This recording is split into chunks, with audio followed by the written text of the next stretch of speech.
ಆತ್ಮೀಯ ವಿದ್ಯಾರ್ಥಿ ಮಿತ್ರರೇ, ನಾವು ಈ ಕೆಳಗಿನವುಗಳನ್ನು ಅಭಾಗಲಬ್ಧ ಸಂಖ್ಯೆ ಎಂದು ಸಾಧಿಸಿ ಅನ್ನುವಂತಹ ತಲೆಬರಹದೊಳಗೆ ಕೆಲವೊಂದಿಷ್ಟು ಪ್ರಶ್ನೆಗಳನ್ನು ಬಿಡಿಸ್ತಾ ಇದ್ದೀವಿ. ಅದರಲ್ಲಿ ಇವತ್ತು 5ನೇ ಟೈಪ್, ನಾನು ಕೊಂಡಿರುವ 5ನೇ ಟೈಪ್, ನಾನು ಅಭಾಗಲಬ್ಧ ಸಂಖ್ಯೆ ಎಂದು ಸಾಧಿಸಿ ಅನ್ನುವಂಥ ಪ್ರಶ್ನೆ ಯಾವ್ಯಾವ ರೀತಿ ಬರ್ಬೋದು ಅನ್ನುವಂಥ 5 ಟೈಪ್ ಅಂತ ನಾನು ಅಂದ್ಕೊಂಡಿದ್ದೀನಿ. ಅಂದ್ಕೊಂಡ ಪ್ರಕಾರ ನಾನು ಈಗಾಗಲೇ 1ನೇ ಟೈಪ್, 2ನೇ ಟೈಪ್, 3ನೇ ಟೈಪ್, 4ನೇ ಟೈಪ್ ನಿಮಗೆ ಅವುಗಳನ್ನ ಅಭಾಗಲಬ್ಧ ಸಂಖ್ಯೆ ಎಂದು ಸಾಧಿಸುವುದು ಹೇಗೆ ಅಂತ ನಾನು ಈಗಾಗಲೇ ಹಿಂದಿನ ವಿಡಿಯೋಗಳಲ್ಲಿ ಮಾಡಿದ್ದೇನೆ. ಇವತ್ತು ಈ ಒಂದು ಅಭಾಗಲಬ್ಧ ಸಂಖ್ಯೆ ಎಂದು ಸಾಧಿಸಿ ಅನ್ನುವಂಥ ಕೊನೆಯ ಟೈಪ್ ಇದು. ನಾನು ಮಾಡ್ಕೊಂಡಿರೋ 5ನೇ ಟೈಪ್. ಈ 5ನೇ ಟೈಪ್ದಲ್ಲಿ ಈ ರೀತಿ ಪ್ರಶ್ನೆ ನಿಮ್ಮ ಪುಸ್ತಕದಲ್ಲಿ ಇರದೇ ಇರ್ಬೋದು, ಬಟ್ ಈ ರೀತಿಯೂ ಪ್ರಶ್ನೆ ಕೇಳುವಂಥ ಚಾನ್ಸ್ ಇದ್ದರೆ ನೀವು ಗೊತ್ತಿರಲಿ ಅಂತ ಈ ಒಂದು ವಿಡಿಯೋನ ಮಾಡ್ತಾ ಇದ್ದೀನಿ. ಇದು ಕೊನೆಯ ಟೈಪ್ ಅಂತ ನಾನು ಅಂದ್ಕೊಂಡಿದ್ದೀನಿ. ಇಷ್ಟನ್ನು ನೀವು ಸರಿಯಾಗಿ 5 ಟೈಪ್ ಕರೆಕ್ಟಾಗಿ ಕಲ್ತಿದ್ದೆ ಆದರೆ ಖಂಡಿತವಾಗಿ ನಿಮಗೆ ಪರೀಕ್ಷೆಯಲ್ಲಿ 3 ಅಥವಾ 2 ಅಂಕದ ಒಂದು ಪ್ರಶ್ನೆ ಗ್ಯಾರಂಟಿ ಬರ್ತದೆ. ಓಕೆ, ಹಾಗಾದರೆ ಈ ಒಂದು ದಿವಸ 5ನೇ ಟೈಪ್ ಅಂತ ನಾನು ಯಾವ ರೀತಿಯ ಒಂದು ಸಂಖ್ಯೆಯನ್ನು ತೆಗೆದುಕೊಂಡಿದ್ದೀನಿ ಅಂದ್ರೆ ನೋಡ್ರಿ, ಇಲ್ಲಿ ಮೊದಲನೇ ನೋಡೋದ್ರೆ √3 + √2 ಅದ. ಎರಡನೇದು 2√5 - 3√2 ಅದ. ಇವೆರಡನ್ನು ನಾವು ಬಿಡಿಸಿ ನೋಡೋಣ. ಇದರಲ್ಲಿ ಏನು ವಿಶೇಷತೆ ಇದೆ ಟೈಪ್ 5 ಅಂತ ನಾನು ಮಾಡ್ಕೊಳಕ್ಕಂತಂದ್ರೆ, ಇಲ್ಲಿ ಅಭಾಗಲಬ್ಧ ಮತ್ತು ಅಭಾಗಲಬ್ಧಗಳ ಮೊತ್ತ ಅದ. ನಮ್ಗೆ ಈಗಾಗಲೇ ಗೊತ್ತದ √3 ಅಭಾಗಲಬ್ಧದ, √2 ಅಭಾಗಲಬ್ಧದ. ಅಭಾಗಲಬ್ಧ ಮತ್ತು ಅಭಾಗಲಬ್ಧ ಸಂಖ್ಯೆಗಳ ಮೊತ್ತ ಅಥವಾ ವ್ಯತ್ಯಾಸ ಇದ್ರೆ, ಅದ್ರ ಜೊತೆ ಏನಾದರೂ ಸಂಖ್ಯೆಗಳು ಕೂಡ ಇದ್ರೆ, ಈ ರೀತಿ ಇದ್ದಾಗ ಇವುಗಳನ್ನ ಅಭಾಗಲಬ್ಧ ಸಂಖ್ಯೆ ಅಂತ ಸಾಧಿಸ್ರಿ ಅಂತ ನಮಗೆ ಪ್ರಶ್ನೆ ಕೇಳಿದ್ರೆ ಯಾವ ರೀತಿ ಮಾಡಬೇಕು? ಸೊ ವ್ಯತ್ಯಾಸ ಗೊತ್ತಾಯ್ತು ಅಂತ ಅನ್ಕೊಳ್ತೀನಿ. ಇಲ್ಲಿ ಹಿಂದಿನ ಪ್ರಶ್ನೆಯಲ್ಲಿ ಏನಾಕಿತ್ತು, ಅಭಾಗಲಬ್ಧ ಭಾಗಲಬ್ಧಗಳ ನಡುವೆ ಏನಾದರೂ ಗುಣಾಕಾರ ಸಂಕಲನ ಸಂಬಂಧ ಇರ್ತಿತ್ತು, ವ್ಯವಕಲನ ಸಂಬಂಧ ಇರ್ತಿತ್ತು, ಸಂಕಲನ ಸಂಬಂಧ ಇರ್ತಿತ್ತು. ಬಟ್ ಇಲ್ಲಿ ಏನಾಗೈತಿ, ಎರಡೂ ಅಭಾಗಲಬ್ಧಗಳೇ. ಅಥವಾ ನಿಮ್ಗೆ ಹೇಳ್ಬೇಕಂದ್ರೆ ಇಲ್ಲಿ ನಿಮ್ಗೆ 2 ವರ್ಗಮೂಲ ಚಿಹ್ನೆಯನ್ನು ಹೊಂದಿರುವ 2 ಸಂಖ್ಯೆಗಳು ಕಾಣ್ತಾ ಇದ್ದಾವೆ. ಹಿಂದೆ ಯಾವಾಗ ಹಂಗಾಗಿಲ್ಲಾಗಿತ್ತು ನೋಡ್ರಿ, ಹಿಂದಿನ ಟೈಪ್ 4 ಟೈಪ್ದೊಳಗೆ 2 ವರ್ಗಮೂಲ ಚಿಹ್ನೆಗಳು ನಿಮಗೆ ಕಂಡಿರಲಿಲ್ಲ. ಅಂತಹ ಪ್ರಶ್ನೆಗಳನ್ನೇ ನಾವು ಬಿಡಿಸಿದ್ದೀವಿ. ಬಟ್ ಇಲ್ಲಿ ವಿಶೇಷತೆ ಏನಿರೋದು, 2 ವರ್ಗಮೂಲ ಚಿಹ್ನೆ ಅದಾವೆ, 2 ವರ್ಗಮೂಲ ಚಿಹ್ನೆ ಅದಾವೆ. ಈಗ ಸರಳವಾಗಿ ಈ ಒಂದು 5ನೇ ಟೈಪನ್ನು ಅರ್ಥ ಮಾಡ್ಕೋಬೇಕಾದ್ರೆ 2 ವರ್ಗಮೂಲ ಚಿಹ್ನೆ ಇದ್ದು ಅಂದರೆ ನಾನು ಈಗ ಹೇಳೋ ವಿಧಾನವನ್ನೇ ಅನುಸರಿಸಿ ಅವುಗಳನ್ನು ಅಭಾಗಲಬ್ಧ ಸಂಖ್ಯೆ ಎಂದು ಸಾಧಿಸಿ ಅಂತ ನಾವು ಮುಂದುವರಿಬೇಕು. ಹಾಗಾದರೆ ನಾನು ಮೊದಲನೇ ಪ್ರಶ್ನೆಯನ್ನು ತೆಗೆದುಕೊಳ್ತೀನಿ.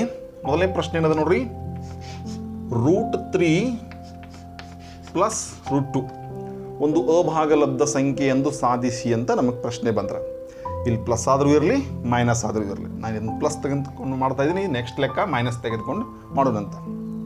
ಹಾಗಾದರೆ ಇಲ್ಲಿ ಪ್ಲಸ್ ಇದ್ದಾಗ, ಸೊ ಮೊದಲನೇ ಒಂದು ಹಂತ, ಪ್ರತಿಯೊಂದು ಈ ರೀತಿ ಪ್ರಶ್ನೆ ಇದ್ದಾಗ ಮೊದಲನೇ ಹಂತ ಎಲ್ಲದರಲ್ಲಿ ಒಂದು ಬಳಸಿದ್ವಿ, ಅದೇ ಹಂತ ಏನಪ್ಪ ಅಂದ್ರೆ ನಾವು ಕೊಟ್ಟಂಥ ಸಂಖ್ಯೆಯನ್ನು ಅಭಾಗಲಬ್ಧ ಸಂಖ್ಯೆ ಎಂದು ಸಾಧಿಸಿ ಅಂತ ನಾವು ಮಾಡಿ ತೋರಿಸೋದದ.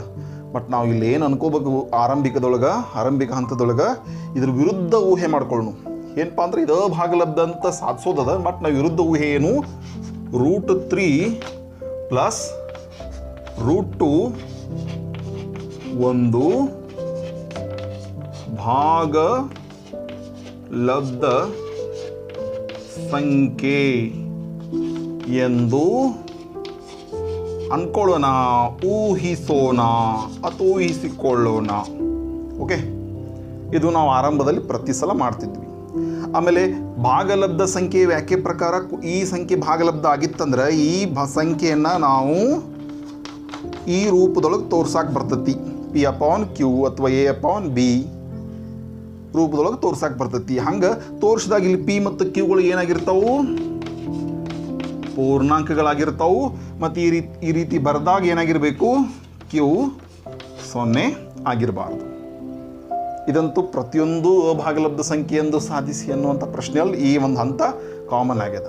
ಬಟ್ ಇದ್ರ ಮುಂದಿನ ಹಂತಕ್ಕೆ ನಾವು ಹೋಗೋದಾದ್ರೆ ನೋಡ್ರಿ, ಕೆಲವೊಂದಿಷ್ಟು ಲೆಕ್ಕ ಬಿಡಿಸುತ್ತನಾಗ ಈ ರೀತಿ ಇದ್ದಾಗ ಯಾವುದಕ್ಕೆ ವರ್ಗಮೂಲ ಚಿಹ್ನೆ ಇದೆ ಅದನ್ನು ಎಡಕ್ಕೆ ಅಥವಾ ಬಲಕ್ಕೆ ಒಂದು ಕಡೆ ಇಟ್ಕೊಂಡು ಉಳಿದನ್ನೆಲ್ಲ ಇನ್ನೊಂದು ಕಡೆ ಕಳಿಸ್ತಿದ್ವಿ. ಅಲ್ಲಿ ವರ್ಗಮೂಲ ಚಿಹ್ನೆ ಒಂದೇ ಇರುವ ಅಭಾಗಲಬ್ಧ ಸಂಖ್ಯೆ ಇರ್ತಿತ್ತು.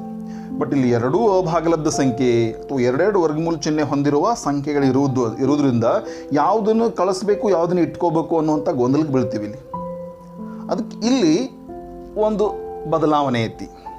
ಯಾವಾಗ ನಿಮಗೆ 2 ವರ್ಗಮೂಲ ಚಿಹ್ನೆ ಕಂಡಿದಾಗ, 2 ವರ್ಗಮೂಲ ಚಿಹ್ನೆ ಕಾಣಿಸಿದಾಗ ಏನು ಬದಲಾವಣೆ ಇತ್ತಪ್ಪ ಅಂದ್ರೆ, ಈ ರೀತಿ ಇದ್ದಾಗ ನಿಮಗೆ ಏನು ಮಾಡಬೇಕಪ್ಪ ಅಂದ್ರೆ, ಈ ಮುಂದಿನ ಹಂತದೊಳಗೆ ಹೋಗಬೇಕಂದ್ರೆ ಈ ರೀತಿ ಇದ್ದಾಗ ವರ್ಗಗೊಳಿಸ್ಬೇಕು ಈ ಹಂತವನ್ನು. ಹಾಗಾದ್ರೆ ಏನು ಮಾಡೋಣ, ಇಲ್ಲಿ ವರ್ಗಗೊಳಿಸೋನು. ಓಕೆ, ನಾನು ಏನು ಮಾಡ್ತೀನಿ, ಇಲ್ಲಿ ವರ್ಗಗೊಳಿಸ್ತೇನೆ ನೋಡ್ರಿ. √3 + √2 bracket square is equal to P/Q bracket square. ಯಾಕೆ ಬರ್ದೀವಿ ಅಂದ್ರೆ, ನಾವಿಲ್ಲಿ ವರ್ಗಗೊಳಿಸಿದಾಗ ಬರ್ದೀವಿ, ಇದನ್ನು ವರ್ಗಗೊಳಿಸೀವಿ ಹಂತವನ್ನು. ಇನ್ನಿಲ್ಲಿ ವರ್ಗಗೊಳಿಸಿದಾಗ ಸೊ ಬಲಭಾಗದ ಉತ್ತರ ಸುಲಭದ, ಬಟ್ ಎಡಭಾಗ ಇಲ್ಲಿ 2 ದ್ವಿಪದಗಳ ವರ್ಗ ಆಗ್ತದೆ. ಇಲ್ಲಿ 2 ದ್ವಿಪದಗಳ ವರ್ಗ. ಸೊ 2 ದ್ವಿಪದಗಳ ವರ್ಗ ಅಂದ್ರೆ ನಮ್ಗೆ ಇಲ್ಲಿ A + B ಬ್ರಾಕೆಟ್ ಸ್ಕ್ವೇರ್ ಸೂತ್ರವನ್ನು ನೆನೆಸ್ಕೋಬೇಕು. ಸೊ ಆ ಸೂತ್ರವನ್ನು ಇಲ್ಲಿ ಬರೆಯೋದಲ್ಲ, ಬಟ್ ಆ ಸೂತ್ರದ ಒಂದು ಬೆಲೆ ತುಂಬುವ ಹಾಗೆ ಬರೆದು ಬಿಡ್ತೀನಿ ನೋಡಿ. ಹೆಂಗ್ರಿ, A + B ಬ್ರಾಕೆಟ್ ಸ್ಕ್ವೇರ್ದಾಗ ಏನು ಬರ್ತಿದ್ವಿ ನಾವು ಮೊದಲು, A² + 2AB + B². ಹೌದಾ, A² + 2AB + B² is equal to, ಇದು ಸೂತ್ರನ ಹೌದಲ್ಲ, 2 ದ್ವಿಪದಗಳ ವರ್ಗದ ಸೂತ್ರ ಇದು. ಹಾಗಾದ್ರೆ ಎ ಅಂದಲ್ಲಿ ಇಲ್ಲಿ √3 ಅದ, ಎ ಅಂದಲ್ಲಿ √3 ಇದೆ, ಇದು A², ಇದು A ಬರ್ತದೆ. ಇಲ್ಲಿ B² ಬರ್ತದೆ. ಈ B ಅಂದ್ರೆ ಇಲ್ಲಿ √2.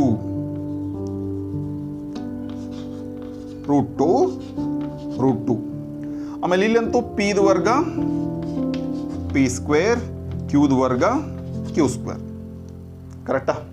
ಇಲ್ಲಿ ನಾವು ಯಾವ ಒಂದು ನಿತ್ಯ ಸಮೀಕರಣವನ್ನು ಬಳಸೀವಿ, A + B ಬ್ರಾಕೆಟ್ ಸ್ಕ್ವೇರ್ಸ್ ನಿತ್ಯ ಸಮೀಕರಣವನ್ನು ಬಳಸೀವಿ. ಹೀಗಾಗಿ ಅದನ್ನು ನಾನು ಬರೆದಿಲ್ಲ, ಬಟ್ ಅದನ್ನು ಯಾವ ರೀತಿ ತುಂಬೇನೋ ನಿಮಗೆ ಹೇಳಿ. ಇದು A² ಜಾಗ + 2AB + B². ಆ ಒಂದು ಸ್ಥಾನದಲ್ಲಿ A ಬೆಲೆ B ಬೆಲೆಯನ್ನು ನಾನು ತುಂಬಿಟ್ಟಿದ್ದೀನಿ. ಇನ್ನು ಇದನ್ನು ಸುಲಭ ರೂಪಕ್ಕೆ ತರ್ತಾ ಹೋಗಬೇಕು.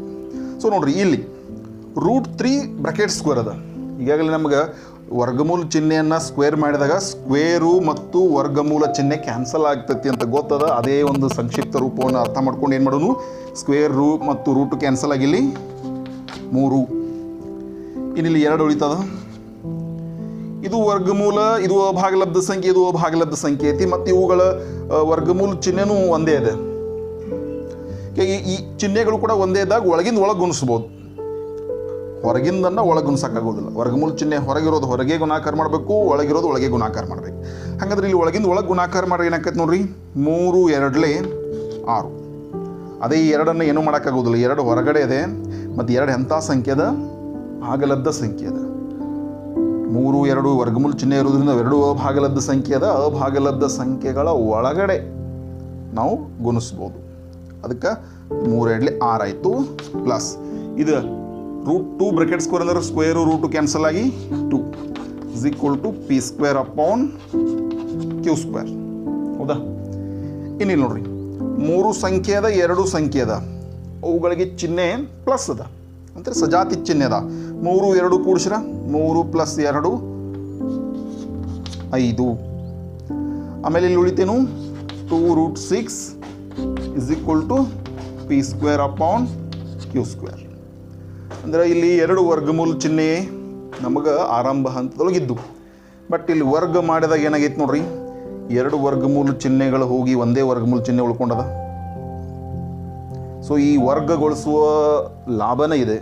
ಏನಪ್ಪ ಅಂದ್ರೆ ವರ್ಗಮೂಲ ಚಿಹ್ನೆ 2ಕ್ಕೂ ಇದ್ದಾಗ, 2 ಅಭಾಗಲಬ್ಧಗಳಿದ್ದಾಗ ಯಾವುದನ್ನು ಎಡಕ್ಕೆ ಇಟ್ಕೊಂಡು ನಾವು ನಿರ್ಧರಿಸಬೇಕು ಅನ್ನೋ ಗೊಂದಲದಾಗಿದ್ದಾಗ ನಾವು ವರ್ಗಗೊಳಿಸಬೇಕು. ವರ್ಗಗೊಳಿಸಿದಾಗ ಏನಾಗ್ತೈತಿ, ಒಂದೇ ವರ್ಗಮೂಲ ಚಿಹ್ನೆ ಉಳ್ಕೊಂಡು 2 ವರ್ಗಮೂಲ ಚಿಹ್ನೆಗಳು ಹೋಗ್ತಾವೆ, ಒಂದೇ ವರ್ಗಮೂಲ ಚಿಹ್ನೆ ಉಳ್ಕೊಳ್ತೈತಿ. ಹೀಗಾಗಿ ಈ ಒಂದು ಹಂತದೊಳಗೆ ನಾವು ಹಿಂದೆ ಕೆಲವೊಂದಿಷ್ಟು ಲೆಕ್ಕ ಬಿಡಿಸಿದಿಲ್ಲ, ಅದೇ ಹಂತವನ್ನು ಮುಂದುವರಿಸಿ. ಏನಪ್ಪ ಅಂದ್ರೆ, ಈ ಎಡಭಾಗದಲ್ಲಿ ಯಾವುದಕ್ಕೆ ವರ್ಗಮೂಲ ಚಿಹ್ನೆ ಇದೆ ಅದು ಅಭಾಗಲಬ್ಧ ಸಂಖ್ಯೆ, ಅದನ್ನಟ್ಟ ಎಡಕ್ಕೆ ಇಟ್ಕೊಳ್ಳೋದು, ಉಳಿದೋದನ್ನೆಲ್ಲ ಬಲಭಾಗದಲ್ಲಿ ಕಳಿಸೋದು. ಹಾಗಾದ್ರೆ ಇಲ್ಲಿ ಏನು ಮಾಡೋದು ನೋಡ್ರಿ, 2√6 ಇಲ್ಲಿ ಇಡೋನು. ಈ ಕಡೆ P² / Q² ಅದ. ಈ +5 ಆ ಕಡೆ ಹೋಗಿ -5. ಹೌದಾ? ಆಮೇಲೆ ಇಲ್ಲೊಂದು ಸ್ವಲ್ಪ ಸುಲಭೀಕರಿಸೋನು. Q² ಒಂದಲೇ, Q² ಛೇದಗಳ ಗುಣಾಕಾರ ಇದು 1 ಅಂದರೆ Q² ಒಂದಲೇ Q² 1 × P² Q² × 5 - 5 Q². ಇನ್ನು 2√6 ಅದ, ಬರೀ √6 ಅಟ್ಟೆ ಇಟ್ಕೊಳ್ಳೋಣ. √6 ಇಸ್ ಈಕ್ವಲ್ ಟು ಇಲ್ಲಿ ಮ್ಯಾಗ p² minus 5q² upon q² ಅದ. ಈ 2 ಇಲ್ಲಿ ಗುಣಲಬ್ಧ ಅದ, ಅದು ಇಲ್ಲಿ ಒಂದು ಭಾಗಾಕಾರ ಆಕೈತಿ. ಹೀಗಾಗಿ ಇಲ್ಲಿ ಉಳಿದದ್ದು ಏನು ಬರೀ √6.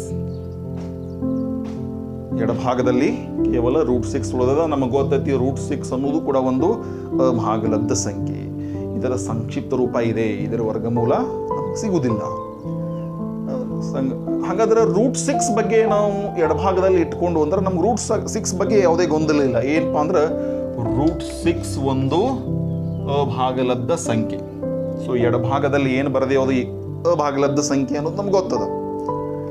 ಇನ್ನು ಎಡಭಾಗದಲ್ಲಿ ಅಭಾಗಲಬ್ಧಿದ್ರೆ ಬಲಭಾಗದಲ್ಲಿನೂ ಅಭಾಗಲಬ್ಧ ಇರಬೇಕು ಅಂತ ನಾವು ನಿರ್ಧರಿಸ್ಬೇಕಾಕೈತಿ. ಸದ್ಯಕ್ಕೆ ಏನಪ್ಪಾ ಅಂದ್ರೆ ಇದು √6 ಅಭಾಗಲಬ್ಧ ಆದ್ರೆ ಈ p² minus 5q² upon 2q², p² minus 5q² upon 2q² ಇದು ಕೂಡ ಅಭಾಗಲಬ್ಧ ಸಂಖ್ಯೆ ಆಗುತ್ತದೆ ಅಂತ ನಾವು ಏನೋ ಇಲ್ಲಿ ಬರೆದ್ವಿ. ಬಟ್ ಯೋಚನೆ ಮಾಡಿದಾಗ ನಾವು ಆರಂಭದ ಹಂತ, ಈ ಒಂದು ಸಂದರ್ಭ ಬರಬೇಕಾದ್ರೆ ಆರಂಭದ ಹಂತದೊಳಗೆ ನಾವು ಏನಂದಿದ್ವಿ, ಈ ಒಂದು ಇದರ ಪರಿವರ್ತನೆ ಆಗ್ತಾನೆ ಇದು ಬಂದದ. ಬಟ್ ಈ ಆರಂಭಿಕ ಹಂತದೊಳಗೆ ಇದನ್ನ ಒಂದು ಭಾಗಲಬ್ಧ ಸಂಖ್ಯೆ ಅಂದಿದ್ವಿ, ಭಾಗಲಬ್ಧ ಸಂಖ್ಯೆ ಅಂತ ಊಹೆ ಮಾಡಿದ್ವಿ. ಬಟ್ ಇದು ಭಾಗಲಬ್ಧ ಸಂಖ್ಯೆ ಆಗಿದ್ರೆ ಮುಂದೆ ಹೋದಾಗ ಹೆಂಗೆ ಅಭಾಗಲಬ್ಧ ಆಗಕ್ಕೆ ಸಾಧ್ಯದ? ಅಥವಾ ಇಲ್ಲಿ ಪಿ ಮತ್ತು ಕ್ಯೂಗಳು ಪೂರ್ಣಾಂಕಗಳಂತ ಅನ್ಕೊಂಡಿವಿ. ಪೂರ್ಣಾಂಕಗಳನ್ನು ನಾವು ವರ್ಗ ರೂಪದಲ್ಲಿ ತೋರಿಸ್ರಿ, ವ್ಯತ್ಯಾಸ ಭಾಗಾಕಾರ ಏನೇ ಮಾಡ್ರಿ, ಅದು ಅಭಾಗಲಬ್ಧ ರೂಪ ಪಡೆಯಕ್ಕೆ ಸಾಧ್ಯ ಇಲ್ಲ. ಹಾಗಾದ್ರೆ ಇದೇನದಲ್ಲ, ನಾವು ಅಭಾಗಲಬ್ಧ ಅಂತ ಏನು ಬರದೇವಲ್ಲ, ಇದನ್ನು ನಾವು ತಪ್ಪಂತ ಅರ್ಥ ಮಾಡ್ಕೋಬೇಕಾಗೈತಿ. ಹೀಗಾಗಿ √6 ಅಭಾಗಲಬ್ಧ ಆದ್ರೆ ಇದು ಅಭಾಗಲಬ್ಧ ಅಂತ ಒಂದು ನಿರ್ಣಯ ಬರದೇವಲ್ಲ, ಈ ನಿರ್ಣಯ ತಪ್ಪು. ಇದು ನಮ್ಮ ದತ್ತ ಊಹೆಗೆ ವೈರುಧ್ಯವನ್ನು ನೀಡ್ತಾ ಇದೆ. ನಾವಿಲ್ಲಿ ಅಭಾಗಲಬ್ಧ ಅಂತ ಅನ್ಕೊಂಡು ಮುಂದುವರೆದಿದ್ವಲ್ಲ, ಇದು ನಮ್ಮ ತಪ್ಪು, ಇದು ವೈರುಧ್ಯ ಆಗ್ತಾ ಇದೆ. ಹೀಗೆ ಆ ವೈರುಧ್ಯವನ್ನು ಒಪ್ಕೊಳ್ಳೋನು, ದೇರ್ಫೋರ್ ನಮ್ಮ ದತ್ತ ಊಹೆ ತಪ್ಪು. ಏನಂದ್ರೆ ಇದನ್ನು ನಾವು ಒಂದು ಭಾಗಲಬ್ಧ ಸಂಖ್ಯೆ ಅಂತ ಊಹೆ ಮಾಡ್ಕೊಂಡಿದ್ವಲ್ಲ, ಈ ಊಹೆ ತಪ್ಪಾಗಿದೆ. ಈ ಊಹೆ ತಪ್ಪು ಅಂದ್ರೆ ನಾವು ಸರಿಯಾದ ನಿರ್ಣಯವನ್ನು ಏನು ಖಚಿತಪಡಿಸ್ಬೇಕಾಗೈತಿ, ಇಲ್ಲಿ ಇದು ಭಾಗಲಬ್ಧ ಆಗಿರಲು ಸಾಧ್ಯವಿಲ್ಲ. ಹಾಗಾದ್ರೆ ಏನಾಗಕ್ಕೆ ಸಾಧ್ಯತೆ? ಡೆಫಿನೆಟ್ಲಿ √3 ಪ್ಲಸ್ √2 ಇದು ಅಭಾಗಲಬ್ಧ ಸಂಖ್ಯೆ ಆಗಿರಲೇಬೇಕು. ಭಾಗಲಬ್ಧ ಆಗಿರಲು ಸಾಧ್ಯವಿಲ್ಲ. ಏನಾಗಿರಲು ಸಾಧ್ಯವೈತಿ? ಅಭಾಗಲಬ್ಧ ಸಂಖ್ಯೆನೇ ಆಗಿರಲೇಬೇಕು. ಹೀಗಾಗಿ ಇದು ಅಭಾಗಲಬ್ಧ ಅಂತ ಸಾಧಿಸಲೇಬೇಕಾಗಿತ್ತು. ಈ ರೀತಿ ಇದನ್ನು ಸಾಧಿಸಿದ್ವಿ. ಹೀಗೆ ಈ ರೀತಿ ಸಾಧಿಸುವಂಥ ವಿಧಾನಕ್ಕೆ ನಾವು ಈಗಾಗಲೇ ಹೆಸರಿಡ್ತಾ ಬಂದೀವಿ, ಕಾಂಟ್ರಡಿಕ್ಷನ್ ಮೆಥಡ್, ವೈರುಧ್ಯ ವಿಧಾನ ಅಂತ. ಸೊ ವೈರುಧ್ಯ ವಿಧಾನದ ವಿಶೇಷತೆ ಮತ್ತು ವಿಧಾನ ಹಿಂಗೆ ಇರ್ತದೆ. ಸೊ ಈ ಒಂದು ಲೆಕ್ಕವನ್ನು ನೀವು ಸರಿಯಾಗಿ ಅರ್ಥ ಮಾಡ್ಕೊಳ್ರಿ. ಇದನ್ನು ಅರ್ಥ ಮಾಡ್ಕೊಂಡಿದ್ದೆ ಆದರೆ ನಾವು ಮುಂದಿನ ಲೆಕ್ಕದ ಕಡೆ ಹೋಗೋಣಂತ. ಹಾಗಾದರೆ ನಾವು ಎರಡನೇ ಲೆಕ್ಕ ಮಾಡೋದಾದ್ರೆ, ಈ ಎರಡನೇ ಸಂಖ್ಯೆಯನ್ನು ಭಾಗಲಬ್ಧ ಸಂಖ್ಯೆ ಅಂತ ನಾವು ಸಾಧಿಸೋದಾದ್ರೆ ಎರಡನೇ ಲೆಕ್ಕ ತೆಗೆದುಕೊಳ್ಳೋಣ. ಎರಡನೇದು 2√5 ಮೈನಸ್ 3√2 ಒಂದು ಅಭಾಗಲಬ್ಧ ಸಂಖ್ಯೆ ಎಂದು ಸಾಧಿಸಿ ಅಂತ ನಮಗೆ ಪ್ರಶ್ನೆ ಕೇಳಿದಾರೆ ಅಂತ ಅಂದ್ಕೊಳ್ಳೋಣ. ಈ ಪ್ರಶ್ನೆಗೆ ನಾವು ಆಗಲೇ ಮಾಡಿದಂಗೆ ವಿರುದ್ಧ ಊಹೆ ಮಾಡಿ ಕಾಂಟ್ರಡಿಕ್ಷನ್ ಮೆಥಡನ್ನು ಉಪಯೋಗಿಸೋನು. ಏನಪ್ಪ ಅಂದ್ರೆ ಈ ಕೊಟ್ಟಂಥ ಸಂಖ್ಯೆ 2√5 ಮೈನಸ್ 3√2 ಒಂದು ಭಾಗಲಬ್ಧ ಸಂಖ್ಯೆ ಎಂದು ಊಹಿಸೋಣ. ಅಭಾಗಲಬ್ಧ ಅಂತ ಸಂದಾರು. ಬಟ್ ನಾವು ಇದನ್ನೇನು ಮಾಡ್ಬೇಕು, ಈ ಊಹೆ ಕರೆಕ್ಟ್ ಇರಬೇಕು, ಅದ್ರ ವಿರುದ್ಧ ಊಹೆ ಭಾಗಲಬ್ಧ ಅಂತ ಅನ್ಕೊಳ್ಳೋದು. ಸೊ ಹೀಗೆ ಅಂದ್ಕೊಂಡಾಗ ನಾವು ಭಾಗಲಬ್ಧದ ವ್ಯಾಖ್ಯೆ ಪ್ರಕಾರ ಯಾವುದೇ ಸಂಖ್ಯೆ ಭಾಗಲಬ್ಧ ಆಗಿತ್ತಪ್ಪ ಅಂದ್ರೆ ಅದನ್ನು ನಾವು p/q ರೂಪದಲ್ಲಿ ಬರಿಬಹುದು. ಇನ್ನು ಇದನ್ನು p/q ರೂಪದಲ್ಲಿ ಬರೆದು ಅಂದ್ರೆ ಇದರ ಮುಂದಿನ ಹಂತ ಏನಪ್ಪ ಅಂದ್ರೆ ಇಲ್ಲಿ 2 ವರ್ಗಮೂಲ ಚಿಹ್ನೆ ಅದಾವೆ. ಅಗಳಿನ ಲೆಕ್ಕದೊಳಗೆ ಹಾಗೆ ಆಗಿತ್ತು. ಈ ಲೆಕ್ಕದೊಳಗೆ 2 ವರ್ಗಮೂಲ ಚಿಹ್ನೆ ಇದ್ದು, ಈಗ ಇಲ್ಲಿ 2 ವರ್ಗಮೂಲ ಚಿಹ್ನೆ ಅದಾವ ಅಂದ್ರೆ ಇಲ್ಲಿ ಕೂಡ ಏನು ಮಾಡಬೇಕು, ವರ್ಗಗೊಳಿಸ್ಕೋಬೇಕು. ಹಾಗಾದ್ರೆ ವರ್ಗಗೊಳಿಸ್ಕೊಂಡು ಏನು, 2√5 minus 3√2 square p/q bracket square ವರ್ಗಗೊಳಿಸಿದಾಗ. ಇನ್ನು ಆಗಲೇ ನಡಬರ್ಕ್ ಪ್ಲಸ್ ಇತ್ತು, ಹಿಂದಿನ ಲೆಕ್ಕದೊಳಗೆ ನಡಬರ್ಕ್ ಪ್ಲಸ್ ಇತ್ತು ಅಂದ್ರೆ ಅಲ್ಲಿ a plus b bracket square ಬಳಕೆಯಾಗಿತ್ತು. ಇಲ್ಲಿ ವ್ಯತ್ಯಾಸ ಇರೋದ್ರಿಂದ, ಮೈನಸ್ ಇರೋದ್ರಿಂದ ಇಲ್ಲಿ a minus b bracket square ಸೂತ್ರ ಬಳಕೆ ಆಗುತ್ತೆ. ಸೊ ಈ ರೀತಿ ಇರೋದ್ರಿಂದ ನಾನು ಆ ಸೂತ್ರವನ್ನು ನಿಮಗೆ ಬೆಲೆ ತುಂಬುವಂಗೆ ಬರೀತೀನಿ ನೋಡ್ರಿ. ಅದು ಸೂತ್ರ ಏನದ a - b bracket square is equal to a square minus 2ab plus b square ಅದ, ಹೌದಲ್ಲ. So a - b bracket square ಅಂದರೆ ಇಲ್ಲಿ ಮಾತ್ರ ಮೈನಸ್ ಬರ್ತದೆ, -2ab, ಉಳಿದಲ್ಲಿ ಪ್ಲಸ್ ಬರ್ತದೆ. ಹೀಗಾಗಿ a square minus 2ab plus b square ಆಯ್ತು. ಇನ್ನು ಇಲ್ಲಿ pದು ವರ್ಗ p ಸ್ಕ್ವೇರ್, qದು ವರ್ಗ q ಸ್ಕ್ವೇರ್. ಇನ್ನಿಲ್ಲಿ ಬೆಲೆ ತುಂಬನು a ಸ್ಥಾನದಲ್ಲಿ 2√5 ಐತಿ, 2√5. ಇಲ್ಲಿ b ಸ್ಥಾನದ a ಸ್ಥಾನದಲ್ಲಿ ಇಲ್ಲಿ ತುಂಬಬೇಕಲ್ಲ 2√5. ಇವೆರಡು a ಬೆಲೆಗಳು. ಇನ್ನು ಇಲ್ಲಿ b ಬೆಲೆಗಳು, b ಬೆಲೆ ಏನದ 3√2. ಆಮೇಲೆ ಮತ್ತೊಮ್ಮೆ ಇಲ್ಲಿ b ಬೆಲೆ ತುಂಬನು 3√2 ಆಯ್ತಾ. ಈ ಹಂತವನ್ನು ಇನ್ನು ಸುಲಭೀಕರಿಸಬೇಕು ನೋಡ್ರಿ. ಈ ಹಂತದೊಳಗೆ ನಮಗೆ ಈ ಲೆಕ್ಕ ಮಾಡುವಾಗ ವರ್ಗಮೂಲ ಚಿಹ್ನೆ ಮಾತ್ರ ಇತ್ತು, ಅದನ್ನು ಮಾತ್ರ ವರ್ಗ ಮಾಡಿದ್ವಿ. ಇಲ್ಲಿ 2 ಅನ್ನೋದು ಅದ, √5 ಅನ್ನೋದು ಅದ. 2 ಭಾಗಲಬ್ಧ ಸಂಖ್ಯೆ ಆಗಿದ್ರೆ √5 ಅಭಾಗಲಬ್ಧ ಸಂಖ್ಯೆ ಆಗಿದೆ. ಅಂದರೆ ಇಲ್ಲಿ ಈ ರೀತಿ ಇದ್ದಾಗ ಯಾವ ರೀತಿ ಮಾಡಬೇಕಪ್ಪ ಅಂದ್ರೆ, ಸೊ ಯಾವುದು ಹೊರಗದ ಅದು ವರ್ಗಮೂಲ ಚಿಹ್ನೆ ಇಲ್ಲ, ಈ 2 ವರ್ಗಮೂಲ ಚಿಹ್ನೆ ಇಲ್ಲ. ಹೀಗಾಗಿ ಇದನ್ನ ಏನಾಗತ್ತೆ ನೋಡ್ರಿ, 2ರ ವರ್ಗ 4, 2ರ ವರ್ಗ 4. ಇನ್ನು √5ರ ವರ್ಗ ಅಂದ್ರೆ ರೂಟ ಸ್ಕ್ವೇರ್ ಕ್ಯಾನ್ಸಲ್ ಆಗಿ ಇದೇನಾಕತಿ 5 ಆಗ. ಅಂದರೆ ಹೊರಗಡೆ ಇರುವುದರ ವರ್ಗ ನಾವು ಸಾಮಾನ್ಯ ವರ್ಗ ಮಾಡ್ತೀವಿ ಹಂಗೆ. 2ರ ವರ್ಗ 2 4. ಇನ್ನಿಲ್ಲಿ √5 ವರ್ಗ ಅಂದ್ರೆ √5 ರೂಟ್ ಸ್ಕ್ವೇರು ಮತ್ತು ರೂಟು ಕ್ಯಾನ್ಸಲ್ ಆಗಿ 5. ಇನ್ನಿಲ್ಲಿ ನೋಡ್ರಿ, ಇಲ್ಲಿ ಭಾಳ ಮುಖ್ಯವಾದ ನಾಗ ಏನು ಹೇಳಿದ್ನಿ, ವರ್ಗಮೂಲ ಚಿಹ್ನೆ ಹೊರಗಿರುವಾಗ ಹೊರಗಿಂದ ಹೊರಗೆ ಗುಣಿಸ್ರಿ, ಒಳಗಿಂದ ಒಳಗೆ ಗುಣಿಸ್ರಿ. ನೋಡ್ರಿ ಇಲ್ಲಿ ಈ 2 ಇಲ್ಲಿ 2 ಈ 3 ಭಾಗಲಬ್ಧ ಸಂಖ್ಯೆ ಅದಾವು, ಅವುಗಳನ್ನ ಭಾಗಲಬ್ಧ ಸಂಖ್ಯೆ ಜೊತೆನೇ ಗುಣಿಸ್ಬೇಕು. ಸೊ ಭಾಗಲಬ್ಧ ಸಂಖ್ಯೆಗೆ ವರ್ಗಮೂಲ ಚಿಹ್ನೆ ಇರುವುದಿಲ್ಲ. ಹಂಗಾದ್ರೆ ನೋಡ್ರಿ 2 ಅದ 2 4, 4 3 ಇದು 12 ಆಯ್ತು ನೋಡ್ರಿ, ಹೌದಾ. ಹೊರಗಿನ ಸಂಖ್ಯೆ 2 2 3. ಇನ್ನು ವರ್ಗಮೂಲ ಚಿಹ್ನೆ ಒಳಗಿರೋ ಸಂಖ್ಯೆಗಳನ್ನ ಗುಣಿಸ್ಕೊಡ್ರಿ. 5 2 10, ಹೌದಾ. ಈ ಹಂತವನ್ನು ಸರಿಯಾಗಿ ಅರ್ಥ ಮಾಡ್ಕೊಡ್ರಿ. ಗುಣಿಸಿದ್ದೇನು, ಹೊರಗಿನ ಹೊರಗೆ 2 2 4 4 3 12, ಒಳಗಿಂದ 5 2 10. ಇನ್ನು ಇಲ್ಲಿ ಏನಾಗತ್ತೆ ನೋಡ್ರಿ, 3ರ ವರ್ಗ 9, ಆಮೇಲೆ 2ರ ವರ್ಗ ವರ್ಗಮೂಲ 2ರ ವರ್ಗ ಅಂದ್ರೆ ವರ್ಗ ಮತ್ತು ಸ್ಕ್ವೇರ್ ಕ್ಯಾನ್ಸಲ್ ಆಗಿ ಇದು 2 ಆಯಿತು. ಇಸ್ ಈಕ್ವಲ್ ಟು ಇಲ್ಲಿ p square upon q square. ಇನ್ನಿಲ್ಲಿ 4 5 20, ಆಮೇಲೆ -12 √10, 9 2 18 is equal to p square upon q square. ಏನು ಸಾರಿ, ಇದು ಪ್ಲಸ್ಸು, ಈ ಪ್ಲಸ್ ಚಿಹ್ನೆ ಹಾಗೆ ಕಂಟಿನ್ಯೂ ಆಗ್ತದೆ, ಇಲ್ಲಿ ಮಾತ್ರ ಮೈನಸ್ ಬರ್ತದೆ. ಇನ್ನು ನೋಡ್ರಿ, ಹಾಗಾದರೆ ನೋಡ್ರಿ ಇಲ್ಲಿ 20 ಮತ್ತು +18 ಇವೆರಡು ಸಜಾತಿ ಚಿಹ್ನೆಯನ್ನು ಹೊಂದೇವಿ. ಇವೆರಡು ಕೂಡಿಸಿರ 20 ಮತ್ತು 18 ಕೂಡಿಸಿರ 38, ಹೌದಾ. ಇನ್ನು p ಸ್ಕ್ವೇರ್ ಅಪಾನ್ q ಸ್ಕ್ವೇರನ್ನು ಈ ಕಡೆ ತರೋಣ.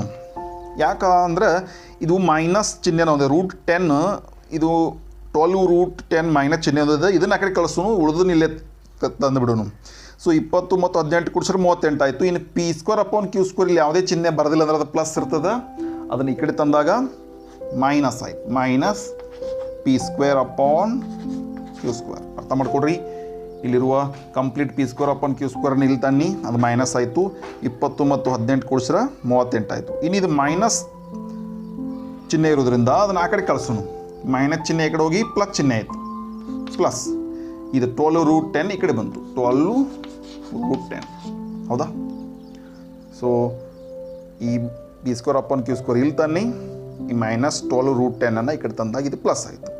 ಇನ್ನು ಮುಂದೆ ಸೊ ಇದು 38 minus p square upon q square ಹಾಗೆ ಇಡ್ಬೋದು. ಬೇಕಾದ್ರೆ ಏನು ಮಾಡ್ಬೋದು, ಇದನ್ನು ಇದು 38 ಅಥವಾ 38 ಅಪಾನ್ 1 ಅಂದಾಗ ಇವೆರಡು ಭಿನ್ನ ರಾಶಿಗಳ ವ್ಯವಕಲನ ಮಾಡೋಣ. ಇಲ್ಲಿ ಛೇದ ಗುಣಿಸೋಣ, 1 × q ಸ್ಕ್ವೇರ್,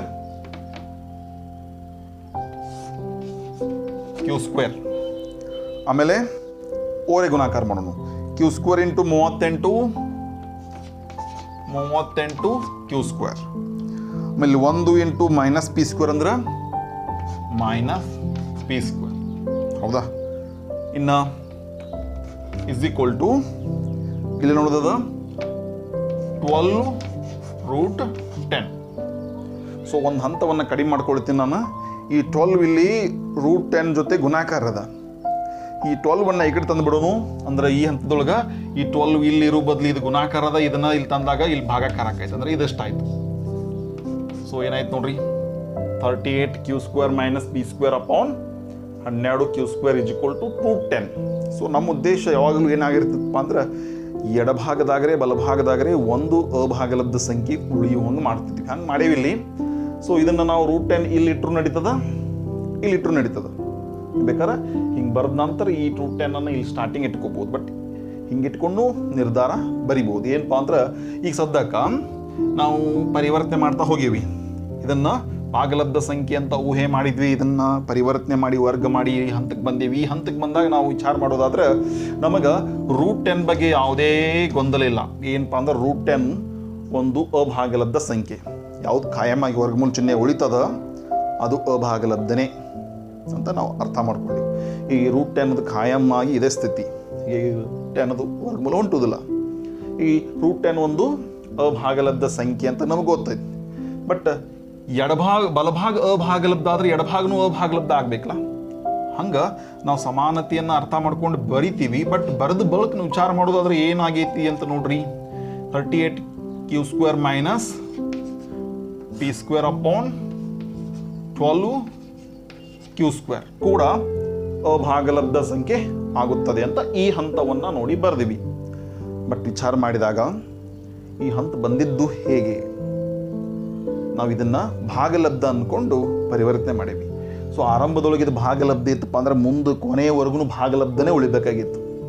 ಆರಂಭದೊಳಗೆ ಭಾಗಲಬ್ಧ ಇತ್ತಂದ್ರೆ ಕೊನೆಯವರೆಗೂ ಭಾಗಲಬ್ಧನೇ ಉಳಿಬೇಕಾಗಿತ್ತು. ಬಟ್ ಇಲ್ಲಿ ಏನಾಗೈತಿ, ಆರಂಭದೊಳಗೆ ನಾವೇನೋ ಭಾಗಲಬ್ಧ ಅಂದಿವಿ, ಬಟ್ ಪರಿವರ್ತನೆ ಮಾಡ್ತಾ ಹೋದಾಗ √10 ನಮಗೆ ಒಂದು ಅಭಾಗಲಬ್ಧ ಅಂತ ನಮಗೆ ಗೊತ್ತೈತಿ. ಬಟ್ √10 ಒಂದು ಅಭಾಗಲಬ್ಧ ಆದ್ರೆ ಅದರ ಎಡಭಾಗನೂ ಅಭಾಗಲಬ್ಧ ಅಂತ ನಾವು ಅಂದ್ಕೊಂಡಿವುದು ಅಂದ್ರೆ ಅದು ನಾವು ದೊಡ್ಡ ತಪ್ಪು ಮಾಡ್ತಾ ಇದ್ದೀವಿ, ಏನೋ ತಪ್ಪಾಗಿದೆ ಇಲ್ಲಿ. ಏನಪ್ಪ ಅಂದ್ರೆ ಈ ಹಂತ, ಈ ಒಂದು ನಿರ್ಣಯ ನಮ್ಮ ದತ್ತ ಊಹೆಗೆ ವೈರುಧ್ಯವನ್ನು ಉಂಟು ಮಾಡತೈತಿ. ಈ ವೈರುಧ್ಯವನ್ನು ಉಂಟು ಮಾಡತೈತಪ್ಪ ಅಂದ್ರೆ ನಮ್ಮ ದತ್ತ ಊಹೆಯನ್ನು ಸರಿಪಡಿಸ್ಕೊಳ್ಳು, ನಮ್ಮ ದತ್ತ ಊಹೆ ಏನಂತ ಹೇಳೋನು ತಪ್ಪು.